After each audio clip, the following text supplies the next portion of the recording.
Yes, it is Saturday, August 16th, 2025, and you're watching a short special edition of You Don't Watch Sports right here on the Veo Grande YouTube network.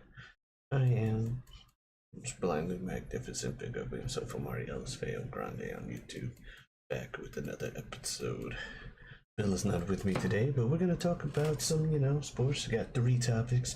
Just a little bit of casual information for your sports conversation. Be a guy who likes to see that as casual sports talk. You know how it goes. But yeah, so it is Saturday, and I'm gonna go ahead, like I said, keep it brief. I know we're getting onto a little bit late stuff, but things happen. Life is life, and I'm living, baby. You know how it is, and I hope you're living too. Meanwhile, let me turn down the damn phone so it's not fucking blooping in the background. We're going to start off with the NFL preseason. Last week I talked about it, and yes, the Panthers suck. They always suck. They're going to continue to suck, whatever. But speaking of cat-related teams, the Jacksonville Jaguars, though they lost as well week 1, they saw a glimmer of hope. They may have found their kicker for a long time. I believe his name is like Corey Little or something like that. The bottom line is the kicker kicked 70-yard field goal. It would be a record if it was regular season. Instead, it's just a very impressive feat that nobody else has fucking done. So at least in an NFL game, preseason or otherwise, a 70-yard field goal is a 70-yard field goal. So that was cool. But they lost anyway because they were going against the Steelers, and it's the Jaguars, and it's preseason, so who cares? Bottom line is, that's going on with them. However, it does appear, while I don't know all the details at the moment, Travis Hunter, rookie sensation, both sides of the field, trying to play both offense and defense, probably is going to eventually settle on one. But if he can be a Shohei Ohtani-esque, but on the football thing, that would be crazy. He does have an upper body injury. It doesn't seem anything too serious at the moment, but he did sit out practice this week. Meanwhile, at the top of the league, we got, KC. They're losing in the preseason to Seattle. And one of the things that's going to help them out a lot is the fact that their running back, Rashee Rice, after some drunk driving and speeding, is going to be likely suspended for 10 games. And after they lost to Seattle this preseason, after they lost in the Super Bowl, after the season they had last year where people were surprised they even made it to the Super Bowl, aside from, genie magic and some help. Oh no, what am I talking about? There's no genie magic. I forgot they played mistake-free, honest football in KC. It just didn't happen during the Super Bowl for once. But they may bounce back and get that Kansas City brand of football back in here. Another news in the NFL, apparently Brian Flores is in the process of suing the NFL for discrimination costing him his career. I'd say being the coach of the Miami Dolphins cost you your career, but I do understand where he's coming from to an extent, because this is the year 2025, and hatred, while not at an all-time high, is definitely back on the rise. For everybody on this planet, they seem to be more wanting to hate each other than just get along, so I wouldn't be surprised, given the state of the world, if he actually did experience a lot of discrimination, because there are worse coaches who kept getting hired than a Brian Flores, so I understand where he's coming from. It's the same thing people argue about with Kaepernick or Cam, where, hey, you can say what you want about, oh, this guy's bad, but this other dude still keeps getting starting positions, and he's clearly worse. And the same thing happens with coaches, but it's not just racism that plays into that. There's also nepotism and just, I know a guy who there's a lot of bullshit backstage stuff going on when it comes to these job things. Racism, more than likely, is also part of it. We'll see how the lawsuit plays out. Because one thing that is hard to prove is that you didn't get a job due to discrimination unless they flat out say, and you catch them saying, we don't want none of you, insert a slur here, at our job. At our place of business, or like football's a white man's sport, you should know that type shit. It's hard to prove in a court that you were discriminated against, but we'll see. Maybe he has the proof. He looks like he got to appeal, so we'll be looking at that. Meanwhile, moving on to the NBA, and I was gonna make a joke, but no, I won't. I was gonna be like, speaking of racism, Boston. No, but Boston, aside from what athletes may allege about the city, I can't stay. I will say that, for all their success, I think there was only 1 year the Patriots had a black receiver, and that was the Randy Moss year. But I digress. The basketball team has always had black people on it. Bill Russell and all of them. That said, the Celtics, historic NBA franchise. I don't like them, but much like the football equivalent, when something happens, I do have to report it. There is a thing such as integrity, and I'm an integritous individual. Believe it or not, I'm walking on air. Anyway, the Celtics have been sold. Surprisingly to me, because I thought you only sell shitty teams. The Celtics were sold for $6.1 billion, and suddenly selling them doesn't make too little sense. There is the common misconception that having a team is an infinite money well, and while that is true to an extent, depending on the team, depending on your location, depending on how you run it, there is constantly lots of money you're also putting out. Because yes, you're getting money from the merchandise, from the tickets, from the TV deals, from the etc. But you then have to turn around every year and look at the fact that the max contract amount that you have to give out every year keeps going up. And if you got a team that's good enough to fill your stadium, you got players that want to be compensated adequately in a manner that reflects said attendance, said success, said championships. Boston is unfortunately one of the most winning franchises of all time, so the stress on top of it of trying to make sure that you keep that winning tradition going in Boston, though as long as Scott Foster has a job, I don't think it'll be that difficult.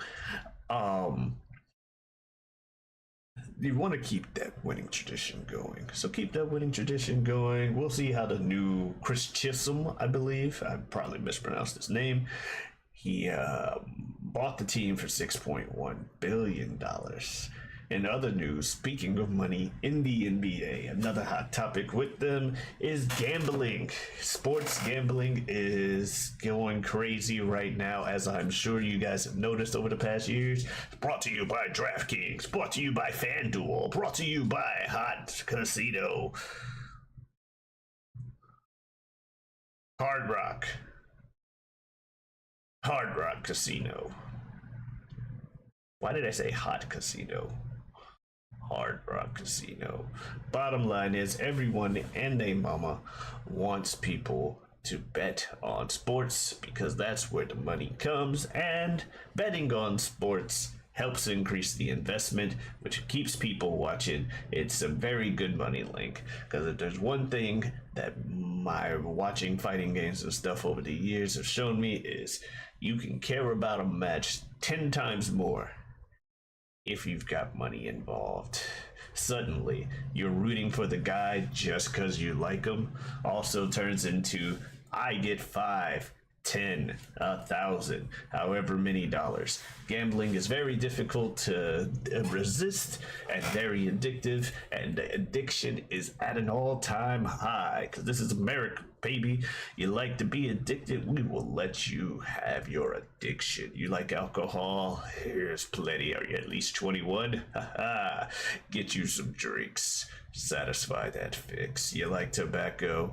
Get you some smokes. Satisfy that fix. What if we like weed? Well, some states are like, hey, it's America, baby. Land of the free, home of the blazed. You know what I'm saying? So, and then there's other states that are like, not my Florida. And Florida also is one of those gambling. There was one of those states when it came to sports gambling, so I never really had a high stake in it because though I am from St. Louis, say it loud. What? I'm from the Lou and I'm proud.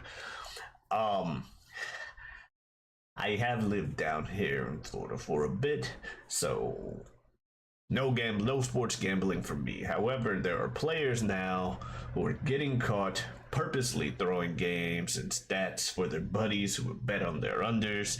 There's a guy who I believe his name was like John Tay Porter who got caught doing so and testified that he himself saw that there were prop bets saying that he would not get certain stats on certain nights. His buddies bet on the under and he purposely would fake an injury or something to get out the game. Speaking of people named Porter and gambling talks in the NBA, Michael Porter Jr., who is now on the Nets, also has come out and talked about that as well, talking about the temptation that is there to throw a game, maybe fake an injury, do something like that, get your boys paid, do anything that you can to help. Or if you just want to screw people over, be like, oh, everybody bet the over, y'all betting so and so on me and trying to do so and so, let me screw people over and piss them off type shit.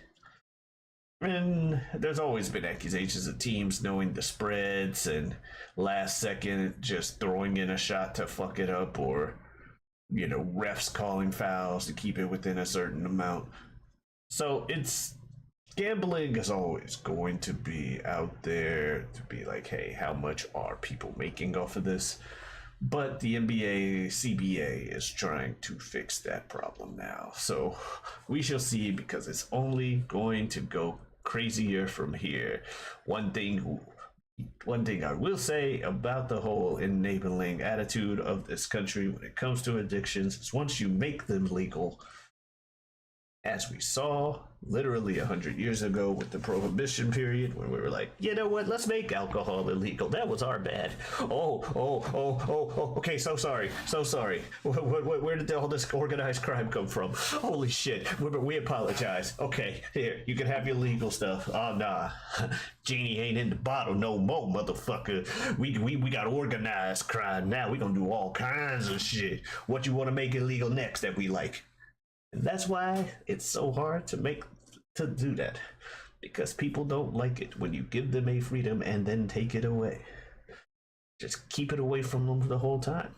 That sounds terrible to say. But certain things shouldn't be legal, like that fentanyl shit. You turn into a fucking zombie. Anyway, I'm getting off topic with sports. We're gonna go into our third seed, EWC, the Esports World Classic. Going on right now is the Tekken version with $250,000 for the winner. We are in our top 8, or top 8 has been decided, is going on in I'm not sure Saudi Arabia or not, but definitely overseas. And we got our top 8 decided. Big shocker, there is no Atif, Arslan Ash, or Nee in this top 8.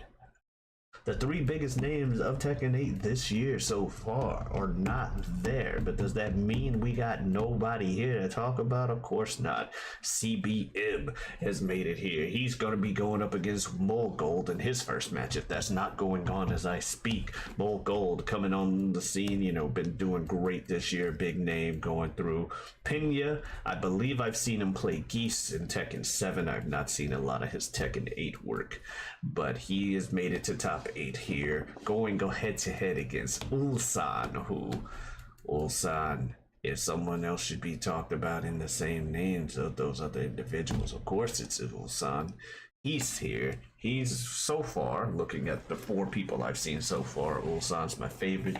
But then we look down here, we got Kudans, the legend, back here, probably with the DJ or some kind of Mishima, I would assume, heading against the crowd favorite, the people's champ, honorary Floridian, if you ask me. Not that it matters, because I'm not Floridian enough to give that kind of title out, but I'm just going on the fact that every CEO, he's a crowd favorite, and they freaking love him. You'd assume he was from here.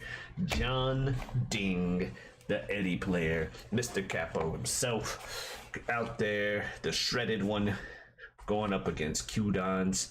Meanwhile, wrapping up the top 8, you have Low-High versus Chikarin. So looking at the names here, I think Ulsan or Chikarin will probably be the two that will come out on top of this. But do not be surprised if literally Molgold or hell, even Kudans pops up and turns this around.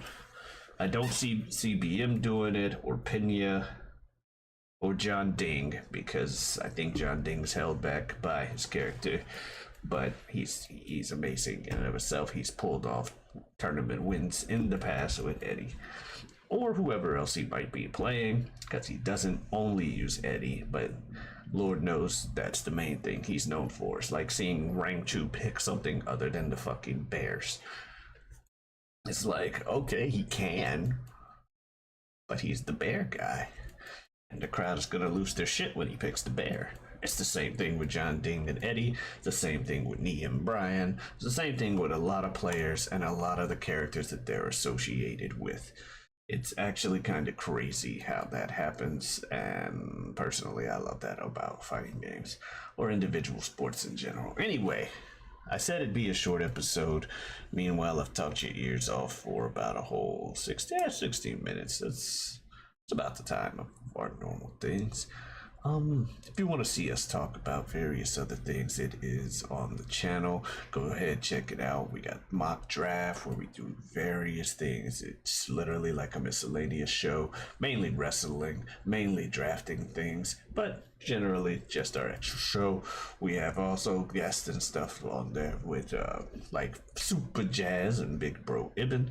We also have a show on Tuesdays where we cover various media types, kind of trade them back and forth, called This Guy Hasn't Seen. General premises: one guy seen it, one guy hasn't. Seen what, you ask? Is it a movie? Generally, it's a movie. Is it a TV show? Is it a documentary? Is it a mockumentary? Is it a anime season? Is it something along those lines? Whatever, we're trading them back and forth. Always fun to go through. I believe recently we put up an episode for Wolf of Wall Street. We have things coming up but anything from your Oscar winners from Wolf of Wall Street to your internet classics like Killer Bean Forever.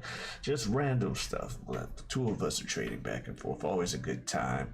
I also have a Twitter and Twitch at Giotavi. That is Giotavi.